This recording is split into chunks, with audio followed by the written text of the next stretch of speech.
ಎಲ್ಲರಂತರ ಮದಕ್ಕಿಂತ ಮುಂಚೆಗೆ chocolate day, rose day, teddy day, Valentine day, ಆ day ಈ ಡೇ ಎಲ್ಲ ಇರ್ತವೆ. ಇನ್ನು ಮಧ್ಯ ಆದಮೇಲೆ ಅಂತಂದ್ರೆ ಟೀ ಕೊಡಿ, ಕಾಫಿ ಕೊಡಿ, ನನ್ನ ಪಡಿ ನಾನು ಬಿಟ್ಬಿಡಿ, ಇದೇ ಥರ ಇರ್ತದೆ ಎಲ್ಲ ಜೀವನ ಅಂತ. ಬಟ್ ನಾನು ಕೂತಿದ್ದೆ ಇಷ್ಟು ದಿನ ನಾವು ಹಾಗೇನಿಲ್ಲಪ್ಪ, ಮುಂಚೆಗೆ ಹೆಂಗಿದ್ದೇವೆ ಹಾಗಿದ್ದೇವೆ ಈಗ ಅಂತ ಹಿಂಗೆಲ್ಲ ಅನ್ಕೋತಿದ್ದೆ. ಬಟ್ ಇವತ್ತು ಮುಂಜಾನೆ ಏನಾಯ್ತಂದ್ರು, ನನ್ನ ಹಸ್ಬೆಂಡ್ ಒಂದು ಕಂಪ್ನಿ ಕೆಲಸ ಮಾಡ್ತಾರೆ. ಅವ್ರ ಕೆಲಸ ಏನಂತಂದ್ರೆ ಒಂದು ಕಡೆಯಿಂದ ವಸ್ತು ಇನ್ನೊಂದು ಕಡೆ ಟ್ರಾನ್ಸ್ಫರ್ ಮಾಡೋಕೆ ವೆಹಿಕಲ್ ಅರೇಂಜ್ ಮಾಡೋದು.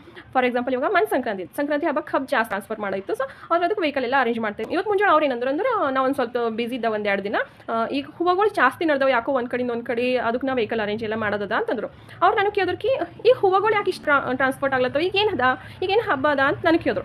ನಾನು ಇನ್ನು 2 ದಿನದಾಗ ಶಿವರಾತ್ರಿ ಹೊಂಟಲ್ಲ, ಅದ್ರ ಕಡೆಯಿಂದ ಕಳಿಸ್ಲತ್ತಿರ್ಬೇಕೇನೋ ಅಂತ ನಾನು. ಆಗ ನನ್ನ ಹಸ್ಬೆಂಡ್ ಕರೆಕ್ಟ್ ಅಲ್ಲ, ಈಗ ಶಿವರಾತ್ರಿ ಅದ ಅಂತಂದ್ರು. ಆಮೇಲೆ ಅವ್ರಿಗೆ ಭೀ ಕೆಲಸಕ್ಕೆ ಟೈಮ್ ಆಯ್ತು ಅಂತ ಬೇಗ ಊಟ ಎಲ್ಲ ಮುಗಿಸ್ಕೊಂಡು ಮಗನ ಸ್ಕೂಲಿಗೆ ಬಿಟ್ಟು ಅವ್ರಿಗೆ ಕೆಲಸಕ್ಕೆ ಹೋದ್ರು. ಇನ್ನು ಕೆಲಸಕ್ಕೆ ಹೋಗಾದ್ಮೇಲೆ ಕಾಲ್ ಮಾಡಿ ಹೇಳ್ತಾರೆ, ಇವಾಗ ಶಿವರಾತ್ರಿಗಿಂತ ಮುಂಚೆಕಿನ್ನ 2 ದಿನದಾಗ ವ್ಯಾಲೆಂಟೈನ್ಸ್ ಡೇ ಅದ, ಅದ್ರ ಕಡೆಯಿಂದ ಹೂವುಗಳು ಒಂದು ಕಡೆಯಿಂದ ಇನ್ನೊಂದು ಕಡೆ ಇಷ್ಟು ಹೋಗ್ಲತ್ತವ ಅಂತಂದರು.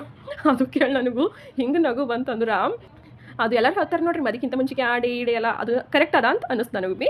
ಸೊ ಮದುವೆ ಆಗಿನವರಿಗೆಲ್ಲ ಫೆಬ್ರವರಿನಾಗ ಏನದ ಮಹಾಶಿವರಾತ್ರಿ ಅದ, ಮದುವೆ ಆಗಲ್ದವರಿಗೆಲ್ಲ ವ್ಯಾಲೆಂಟೈನ್ಸ್ ಡೇ ಅದ.